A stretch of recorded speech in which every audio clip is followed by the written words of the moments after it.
Hello friends, എല്ലാവർക്കും പുതിയൊരു എപ്പിസോഡിലേക്ക് സ്വാഗതം. ഇന്നത്തെ എൻ്റെ എപ്പിസോഡിൽ കുറച്ച് ടിപ്സ് ആൻഡ് ട്രിക്സ് ആണ് പറയുന്നത്. ഉപ്പ് കൊണ്ടുള്ള കുറച്ച് ഉപയോഗങ്ങൾ, അതുകൊണ്ടുള്ള കുറച്ച് ടിപ്സൊക്കെയാണ് പറയുന്നത്. സാധാരണ നമ്മുടെ വീട്ടിൽ കുട്ടികൾ കളിക്കാൻ ഉപയോഗിക്കുന്ന ടോയ്സിലത്തെ ബാറ്ററി അല്ലെങ്കിൽ ടി വി റിമോട്ടിൻ്റെ ബാറ്ററി ഇതൊക്കെ ചാർജ് കഴിഞ്ഞ് നമ്മൾ കളയാണ് ചെയ്യാറ്. ഇനി അത് കളയേണ്ട കാര്യമില്ല. ഉപ്പ് ഉപയോഗിച്ചിട്ട് ഈ ബാറ്ററീസ് എങ്ങനെ റീചാർജ് ചെയ്യാമെന്നുള്ളത് ഞാൻ ഈ വീഡിയോയിൽ തെളിവ് സഹിതം കാണിക്കുന്നുണ്ട്. ഈ വാച്ചിൻ്റെ ബാറ്ററി വാച്ച് വർക്ക് ആവുന്നില്ല, അതിൻ്റെ ബാറ്ററി നിന്ന് പോയിരിക്കും, ബാറ്ററി ചാർജ് കഴിഞ്ഞു. അപ്പോൾ അതെങ്ങനെ ഉപ്പ് ഉപയോഗിച്ചിട്ട് റീചാർജ് ചെയ്യാന്നുള്ളതാണ് വ്യക്തമായിട്ട് തെളിവ് സഹിതം ഞാൻ ഈ വീഡിയോയിൽ കാണിക്കുന്നുണ്ട്. അതുപോലെ തന്നെ വേറെ കുറച്ച് ഉപ്പ് കൊണ്ടുള്ള ഉപയോഗങ്ങളും ഈ വീഡിയോയിൽ കാണിക്കുന്നുണ്ട്. അപ്പോൾ എല്ലാവരും വീഡിയോ സ്കിപ്പ് ചെയ്യാതെ കാണാം. ആദ്യത്തെ ടിപ്പ് എന്ന് പറയുന്നത്, നമ്മൾ കിച്ചണിൽ ഉപയോഗിക്കുന്ന കത്രിക അല്ലെങ്കിൽ സ്കൂൾ കുട്ടികൾ ഉപയോഗിക്കുന്ന കത്രിക ഇതെല്ലാം മൂർച്ച പോകുന്നുണ്ട്, ഇടയ്ക്കിടയ്ക്ക് മൂർച്ച പോകും, പ്രത്യേകിച്ച് കിച്ചണിൽ ഉപയോഗിക്കുന്ന കത്രിക. അതെങ്ങനെ ഉപ്പ് കൊണ്ട് മൂർച്ച കൂട്ടാം എന്നുള്ളതാണ് ഈ വീഡിയോയിൽ ഫസ്റ്റത്തെ ടിപ്പായിട്ട് ഞാൻ കാണിക്കുന്നത്. അപ്പോൾ നമ്മൾ ഒരു ബൗളിൽ കുഴിയുള്ള ബൗളിൽ കുറച്ച് ഉപ്പ് എടുക്കുക. എന്നിട്ട് നമ്മൾ ഉപയോഗിക്കുന്ന കത്രിക, എനിക്കൊക്കെ മെയിൻ പ്രശ്നം എന്ന് വെച്ച് കഴിഞ്ഞാൽ കിച്ചണത്തെ കത്രിക പെട്ടെന്ന് മൂർച്ച പോകും, എപ്പോഴും ഫിഷ് കട്ട് ചെയ്തിട്ടും ഇറച്ചിയും ഇതൊക്കെ കട്ട് ചെയ്തിട്ട്. അപ്പോൾ ആ കത്രിക നമ്മൾ ഉപ്പിലോട്ട് ഇട്ടിട്ട് ഇങ്ങനെ നല്ല താഴ്ന്നു പോകുന്ന രീതിയിൽ ഉപ്പിലോട്ട് ഇട്ടിട്ട് നമ്മൾ കത്രിക മുറിക്കുന്ന ആക്ഷനല്ലേ, ആ ആക്ഷൻ ഉപ്പിലിട്ടിട്ട് ഇങ്ങനെ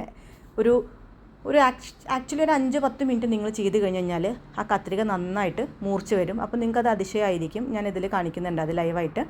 അപ്പോൾ അങ്ങനെ ചെയ്തപ്പോൾ എനിക്ക് കത്രിക നന്നായിട്ട് മൂർച്ച കിട്ടി വന്നിട്ടുണ്ട്. എപ്പോഴും എൻ്റെ പ്രശ്നം ഈ കിച്ചണത്തെ കത്രിക മൂർച്ച കുറഞ്ഞ് വരലാണ്.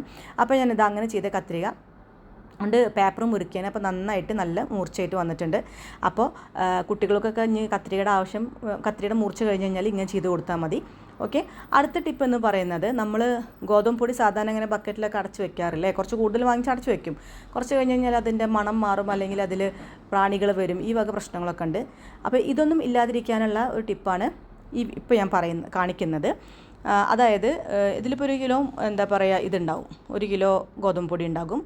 അപ്പോൾ അതിലോട്ട് ഞാനൊരു ടേബിൾ സ്പൂൺ ഉപ്പിട്ട് കൊടുക്കുകയാണ്. എന്നിട്ട് നന്നായിട്ട് മിക്സ് ആക്കുക. വെള്ളമൊന്നും സ്പൂണിലും ഉപ്പിലൊന്നും വെള്ളമൊന്നും ഇല്ലാത്ത രീതിയിലുള്ള ഡ്രൈ ആയിട്ടുള്ള സ്പൂൺ കൊണ്ട് വേണം ഉപ്പൊക്കെ എടുക്കാൻ. എന്നിട്ട് അതിലോട്ട് ഉപ്പിട്ട് കൊടുത്തിട്ട് നന്നായിട്ട് മിക്സ് ആക്കി വെച്ച് കഴിഞ്ഞാൽ കുറേ കാലം കേടുകൂടാതെ ഗോതമ്പ് പൊടി ഇരിക്കും, സ്മെല്ലും മണമൊന്നും മാറില്ല. ഓക്കെ. അതുപോലെ തന്നെ അടുത്ത ടിപ്പ് എന്ന് പറയുന്നത്, നമ്മൾ ഇതുപോലെ തന്നെ മുളക് പൊടി പൊടിച്ച് വെച്ച് അല്ലെങ്കിൽ പൊടിച്ച് വെച്ച് കഴിഞ്ഞാൽ കുറച്ച് കഴിഞ്ഞ് കഴിഞ്ഞാൽ അതിന് കളറ് പോകും, സ്മെല്ല് പോകും, ഒരു പൂപ്പൽ വരും. തണുപ്പൊക്കെ ആയി കഴിഞ്ഞാൽ പ്രത്യേകിച്ച്. അപ്പോൾ അങ്ങനെയൊന്നും ഇല്ലാതിരിക്കാൻ വേണ്ടിയിട്ട് നമ്മൾ മുളക് പൊടിയിലും ഇതുപോലെ തന്നെ കുറച്ച് ഉപ്പിട്ട് കൊടുത്തു കഴിഞ്ഞ് കഴിഞ്ഞാൽ അത് മുളക് പൊടി സ്മെല്ലും കളറൊന്നും പോകാതെ കുറേ കാലം ഇരിക്കും. പിന്നെ കറിയൊക്കെ ഉണ്ടാക്കുമ്പോൾ അതിനനുസരിച്ചിട്ട് പിന്നെ ഉപ്പിട്ടാൽ മതി. എന്താ വെച്ചാൽ മുളക് പൊടിയിൽ നമ്മൾ ഓൾറെഡി ഉപ്പിട്ട് വെച്ചിട്ടുണ്ടല്ലോ, അപ്പോൾ അതിനനുസരിച്ചിട്ട് ബാക്കി കറിയിലൊക്കെ ഉപ്പിടുക, അത് പ്രത്യേകം ശ്രദ്ധിക്കണം. ഇത് അടച്ചു വെച്ച് കഴിഞ്ഞ് കഴിഞ്ഞാൽ ഈ സ്മെല്ലും കളറൊന്നും പോവാതെ മുളക് പൊടി കുറേ കാലം ഇരിക്കും. ഓക്കെ. അടുത്ത ടിപ്പ് എന്ന് പറയുന്നത്, നമ്മൾ ബാത്റൂമിൽ ഉപയോഗിക്കുന്ന മഗ്, കപ്പൊക്കല്ല, അതിലൊക്കെ ഒരു ജാതി കരിമ്പൻ വന്നിട്ടുണ്ടാകും, കറുത്ത കളറിൽ കരിമ്പൻ പൂപ്പൽ പോലെ കരിമ്പൻ പിടിച്ചിട്ടുണ്ടാകും, കാണുമ്പോൾ തന്നെ വൃത്തികേടാണ്. അപ്പോൾ അത് വൃത്തിയാക്കാൻ വേണ്ടിയിട്ട് നമ്മൾ എന്ത് ചെയ്യണം, ഈ കപ്പിലോട്ട് കരിമ്പിനുള്ള ഭാഗത്തോട്ടൊക്കെ ഉപ്പ് കുട്ടി കൊടുക്കുക. എന്നിട്ട് നന്നായിട്ട് കൈകൊണ്ട് ഉരയ്ക്കുമ്പോൾ തന്നെ നല്ല കൈകൊണ്ട് ഉരയ്ക്കുമ്പോൾ തന്നെ പെട്ടെന്ന് വൃത്തിയായി കിട്ടും. ഞാനിപ്പോൾ വൃത്തിയാക്കുന്നതാണ് നിങ്ങൾ കണ്ടുകൊണ്ടിരിക്കുന്നത്.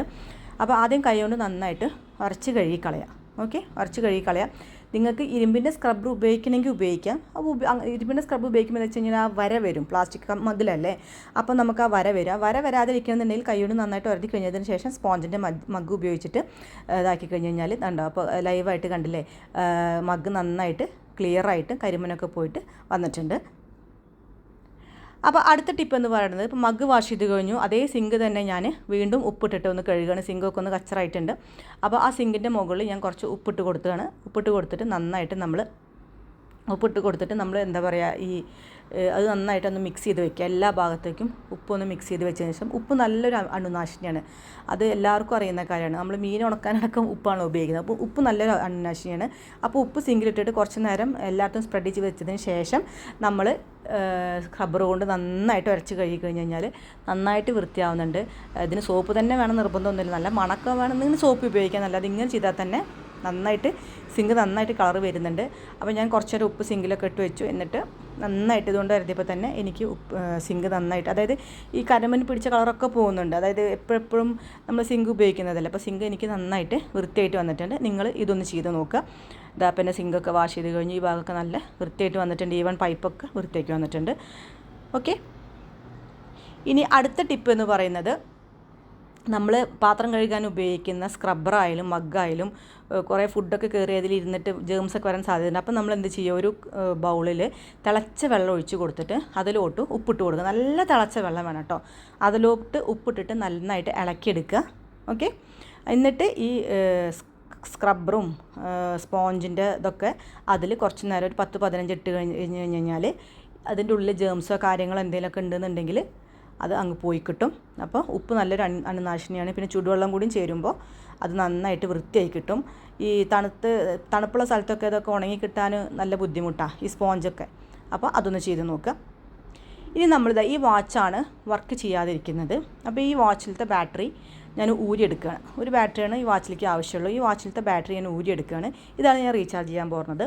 അപ്പോൾ അതിന് വേണ്ടിയിട്ട് ഞാനൊരു പൊട്ടുന്ന ഗ്ലാസ് എടുത്തിട്ടുണ്ട്.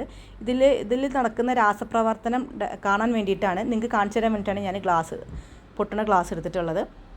അതിലോട്ട് ഞാൻ തിളച്ച വെള്ളം ഒഴിച്ചു കൊടുക്കണം. നല്ല തിളച്ച വെള്ളം ഒഴിച്ചു കൊടുക്കുകയാണ്. പിന്നെ നല്ല ഈ എന്താ പറയുക, കുഴൽക്കടലത്തെ വെള്ളം അങ്ങനത്തെ വെള്ളങ്ങളൊന്നും ഉപയോഗിക്കരുത് കേട്ടോ. പ്യുവർ വാട്ടർ ഉപയോഗിക്കണം. കലങ്ങാത്ത കച്ചറില്ലാത്ത കുഴൽക്കടലത്തെ വാട്ടർ ഉപയോഗിക്കരുത്. നല്ല വെള്ളം എടുക്കുക. എന്നിട്ട് അതിലോട്ട് ഞാൻ ഒരു സ്പൂൺ ഉപ്പിട്ട് കൊടുത്തിട്ടുണ്ട്. എന്നിട്ട് നന്നായിട്ട് ആ ഉപ്പ് അലിയുന്ന വരെ മിക്സാക്കുക. അപ്പോൾ നിങ്ങൾക്കിത് പ്ലാസ്റ്റിക്കിൻ്റെ അതിൽ ചെയ്യാം, സ്റ്റീലിൻ്റെ അതിൽ ചെയ്യാം. പക്ഷേ ഞാനിത് വീഡിയോയിൽ നിങ്ങൾക്ക് ഇതിൽ എന്താണ് നടക്കുന്നതെന്ന് കാണാൻ വേണ്ടിയിട്ടാണ് ഈ ഗ്ലാസ് എടുത്തിട്ടുള്ളത് ഞാൻ. ഓക്കെ, പൊട്ടുന്ന ഗ്ലാസ് എടുത്തിട്ടില്ല. അപ്പോൾ നിങ്ങൾക്ക് വ്യക്തമായിട്ട് ഇത് കാണാൻ പറ്റും. അപ്പോൾ ആ ബാറ്ററി ഞാൻ ആ വാച്ചിലത്തെ ബാറ്ററി ഇതിലോട്ട് ഇട്ട് കൊടുക്കുകയാണ്. ഇട്ട് കൊടുത്തിട്ടുണ്ട്. ഇട്ട് കൊടുത്തിട്ട് ഞാനൊരു 1/2 മണിക്കൂർ 3/4 മണിക്കൂർ വെയിറ്റ് ചെയ്യണം നമ്മൾ. ഓക്കെ.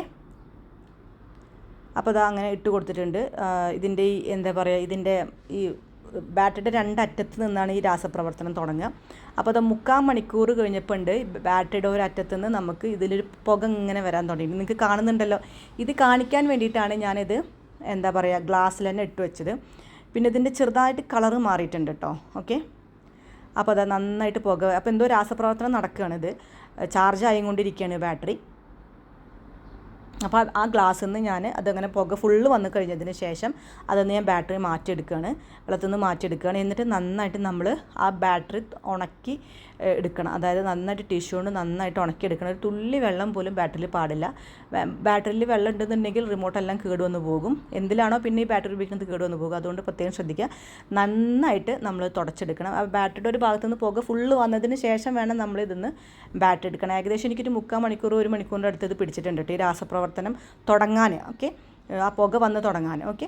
എന്നിട്ട് ഈ ബാറ്ററിന് ഞാൻ വാച്ചിലോട്ട് ഇട്ട് കൊടുക്കുകയാണ്. അപ്പോൾ നിങ്ങൾക്ക് കാണാം ഇത് വർക്ക് ചെയ്യുന്നുണ്ടോ ഇല്ലേ എന്നുള്ളത് ഇപ്പോൾ നിങ്ങൾക്ക് കാണാം. ഞാൻ എന്തായാലും ഫസ്റ്റ് ചെയ്ത് നോക്കുകയാണ്. അപ്പോൾ എനിക്ക് സക്സസ് ആയിട്ടുണ്ടായിരുന്നു. അപ്പോൾ ഇതിലോട്ട് ഞാൻ ബാറ്ററി ഇട്ട് കൊടുക്കുകയാണ്. അപ്പോൾ ഇപ്പോൾ വർക്ക് ചെയ്യാൻ തുടങ്ങിയിട്ടുണ്ട്. അപ്പോൾ സക്സസ് ആയിട്ടുണ്ട്. അപ്പോൾ അതാണ് ലൈവ് സഹിതം തെളിവ് സഹിതം നിങ്ങൾക്ക് ഞാൻ കാണിച്ചിട്ടുണ്ട്. അപ്പോൾ ഇന്നത്തെ എൻ്റെ എല്ലാ ടിപ്സും ട്രിക്സും ഇതിൽ വീഡിയോയിൽ കാണിച്ചു കഴിഞ്ഞിട്ടുണ്ട്. ഇനിയും പുതിയൊരു ഇതുപോലെ ടിപ്സായിട്ട് ഞാൻ വരുന്നതായിരിക്കും. അപ്പോൾ എൻ്റെ ചാനൽ ആദ്യമായിട്ട് കാണുന്നവരാണെങ്കിൽ ഒന്ന് സബ്സ്ക്രൈബ് ചെയ്യുക, സബ്സ്ക്രൈബ് ബട്ടൺ അമർത്തുക, പിന്നെ ലൈക്ക് ചെയ്യുക, ഇഷ്ടമായെങ്കിൽ കമൻറ്റ് ചെയ്യുക, ഷെയർ ചെയ്യുക. Thanks for watching.